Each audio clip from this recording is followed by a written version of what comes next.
अब देखिए दोस्तों, आता है यहाँ पे संधि। संधि किसे कहते हैं? देखिए,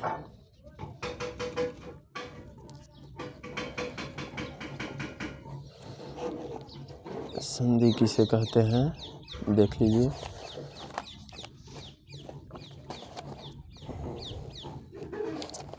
इस संधि देखिए दो अक्षरों के आपस मेल से, इसको कैमरा को थोड़ा सेट कर लिए। तब देखिए यहाँ पे आ रहा है दो अक्षरों के आपस में मिलने से उनके रूप और उच्चारण में जो परिवर्तन आता है उसे संधि कहते हैं। जैसे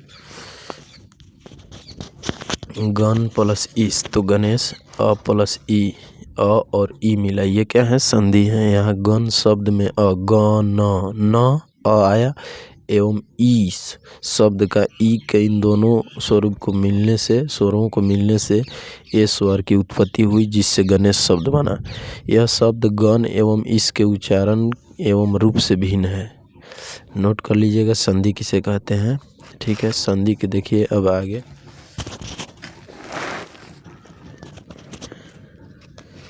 संधि तीन प्रकार की होती हैं: स्वर संधि, व्यंजन संधि और विसर्ग संधि। ठीक है, स्वर संधि दो स्वरों के आपस में मिलने से जो रूप परिवर्तन होता है उसे स्वर संधि कहते हैं। देखिए नोट कर लीजिएगा, दो स्वरों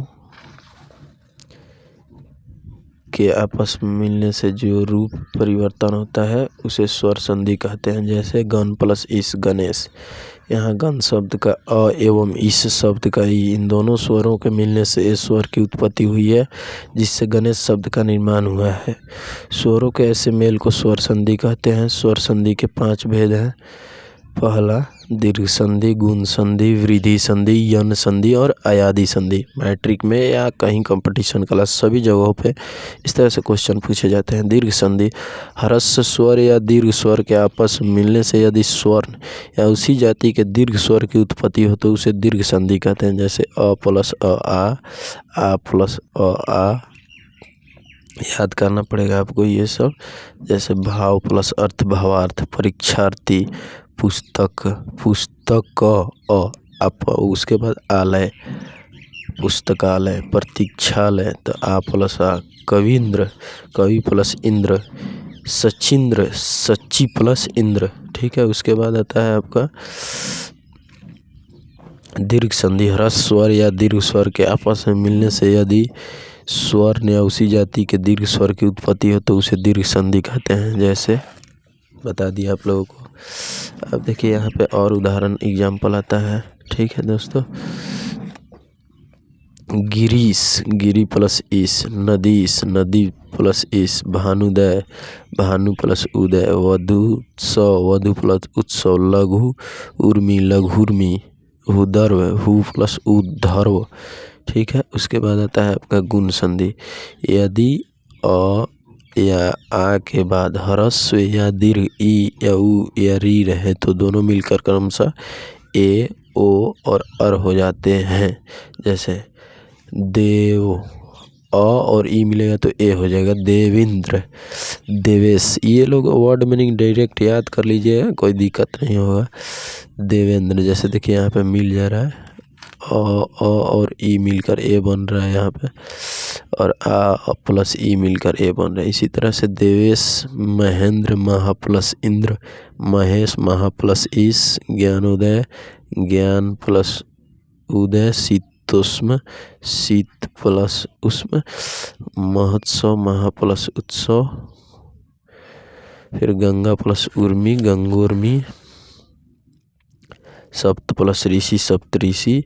महा प्लस ऋषि, महर्षि। उसके बाद वृद्धि संधि। यदि अ आ के बाद ए आए हो तो ए में, और अ आ के बाद ओ हो तो ओ में बदलना वृद्धि संधि कहलाता है। जैसे अ प्लस ए होगा।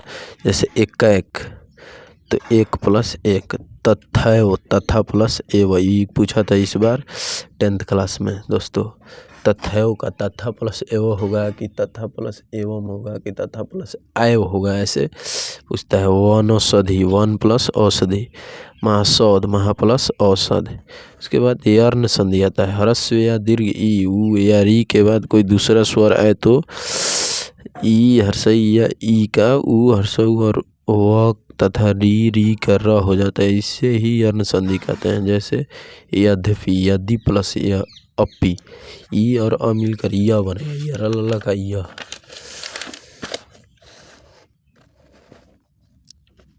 और देखिए आगे, जैसे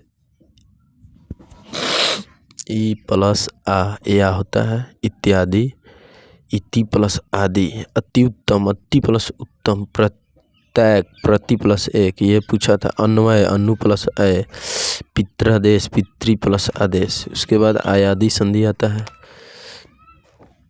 ए ओ औ के बाद यदि कोई दूसरा स्वर आए तो क्या हो जाता है, ए का आय, ओ का औ तथा औ का आओ हो जाता है, इसे आयादी संधि कहते हैं। जैसे नयन, ने ए आया और प्लस अ तो ने अयन, नयन हो गया। गायक, गय प्लस आयक, गायक। फिर उसके बाद आता है पो प्लस अन, पवन, पवन का संधि विच्छेद कैसे होगा, पो प्लस अन, याद रखें। उसके बाद पावक का पौ प्लस अक। उसके बाद व्यंजन संधि आता है। यदि व्यंजन वर्ण के साथ स्वर वर्ण या स्वर वर्ण की संधि से कोई व्यंजन विकार उत्पन्न हो तो उसे व्यंजन संधि कहते हैं। जैसे सदगति, सत प्लस गति, व्यंजन वर्ण एवं व्यंजन वर्ण। अच्छा, वागीश, वाक प्लस इस, ठीक है। इसके कुछ नियम हैं, इसका नियम डायरेक्ट है, इसके भी 2-3 नियम हैं।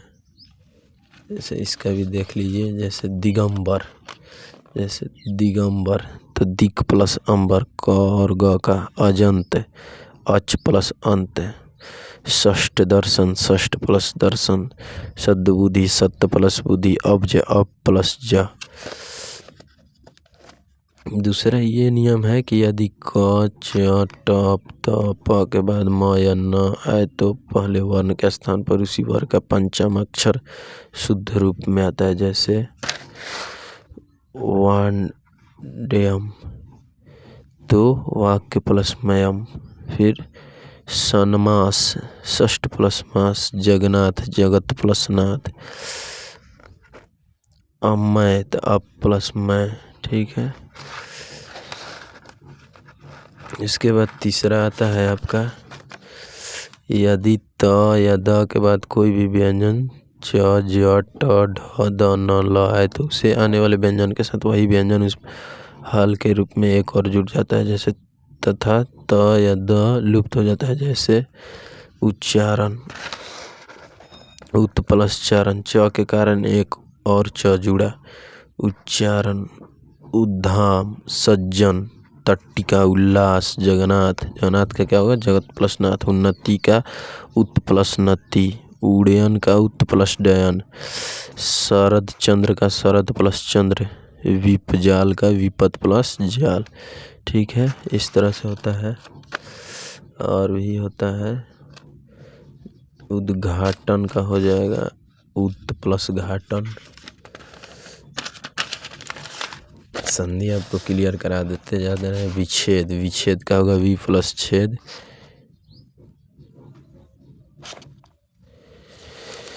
विच्छेद। उसके बाद छत्र छाया, छत्र छाया। उत्कृष्ट, ये सब याद कर लीजिएगा। स के बाद त या थ है तो त का ट तथा थ का ड हो जाता है। याद हो या ना हो ये याद कर लीजिए। उत्कृष्ट का उत्कृष्ट प्लस त, आकृष्ट का आकृष्ट प्लस त, पृष्ठ का पृष्ठ प्लस थ, ठीक है। इसके बाद आता है यदि म के बाद, यदि म के बाद अंतस्थ व्यंजन में य, र, ल, व या उस व्यंजन के अनुसार में बदल जाता है। जैसे संयोग, ये वाला आता है इसमें से क्वेश्चन, संयोग तो सम प्लस योग। उसके बाद आता है संवाद,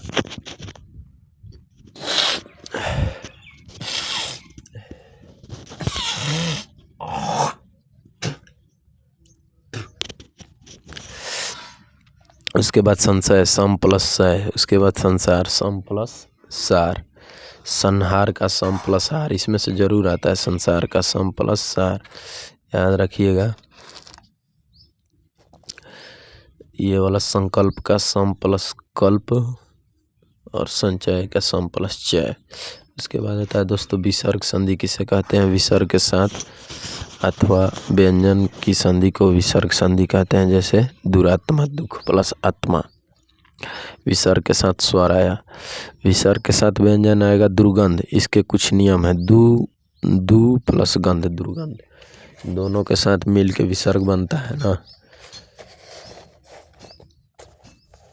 अब आता है आपका यदि विसर्ग के पहले अ और बाद में क या ख या प फ आए तो विसर्ग प्रायः ज्यों का त्यों रहता है। जैसे प पान, प्रातः कमल, रजकन, रजकन का रजकन होगा, प्रातः कमल का प्रातः कमल, मन कामना का मन कामना। विसर्ग के बाद च या छ हो तो स में, ट या ठ हो तो स में, और त या थ हो तो स्र में बदल जाता है। जैसे निश्चय नि प्लस चय, निश्चंद्र निस प्लस छिद्र।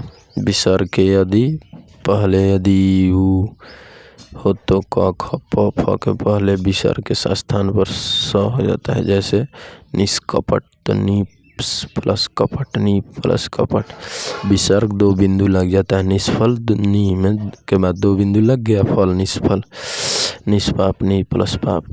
इसी तरह से विसर्ग लेकिन क ख प फ को छोड़कर स्वर या व्यंजन आए तो विसर्ग का र हो जाता है सब में। जैसे दुरात्मा दु प्लस आत्मा, निरुपाय नी प्लस उपाय, दुर्गंध दु प्लस गंध, निर्गुण नी प्लस गुण। लेकिन विसर्ग के बाद र हो तो विसर्ग हट जाता है, ई का ई हो जाता है। जैसे नीरव नी प्लस रव, निरोग नी प्लस रोग।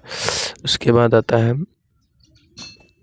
विसर्ग के पहले यदि अ आए तो विसर्ग के बाद किसी वर्ग का तीसरा चौथा पांचवा वर्ण आए तो अंतस्थ व्यंजन ह रहे तो अ और विसर्ग दोनों मिलकर ओ हो जाते हैं। जैसे मनोहर मन प्लस हर, सरोवर सर प्लस वर, वयोवृद्ध वय प्लस वृद्धि, यशोधा यश प्लस धा यशोधा।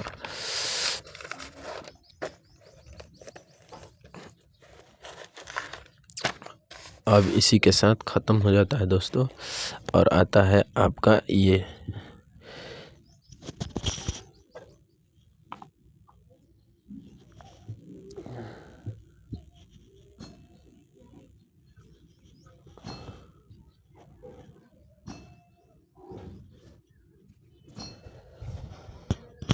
कुछ संधि शब्दों की सूची आता है।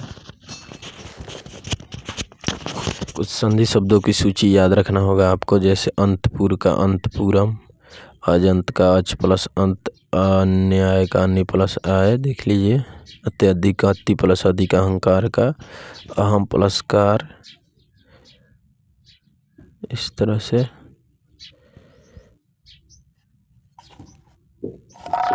बहुत हवा मारता है।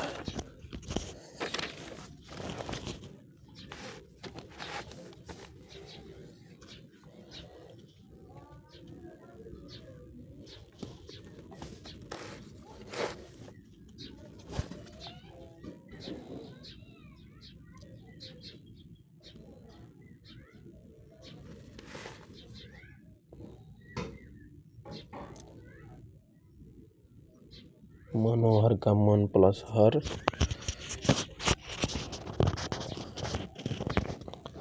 देख लीजिए। और बहुत सारा नयन का ने प्लस अयन, नाविक का नौ प्लस एक, निष्फल का निस प्लस फल बहुत होता है। अब गजानन का गज प्लस आनंद, कपिस का कपि प्लस इसको नोट कर लीजिएगा, इसको याद करना होता है। देखिए दिखा देते हैं।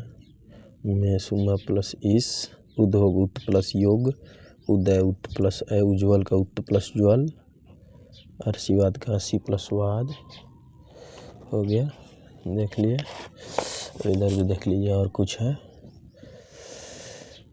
महोत्सव महा प्लस उत्सव, नीरज का नी प्लस रज, यद्यपि यदि प्लस अब यशोदा का बताया ही है। संसार का सम प्लस सार, इसमें से आता है जरूर क्वेश्चन। देखिए संधि, संधि का क्या होगा, सम प्लस धी, समधि, संकल्प।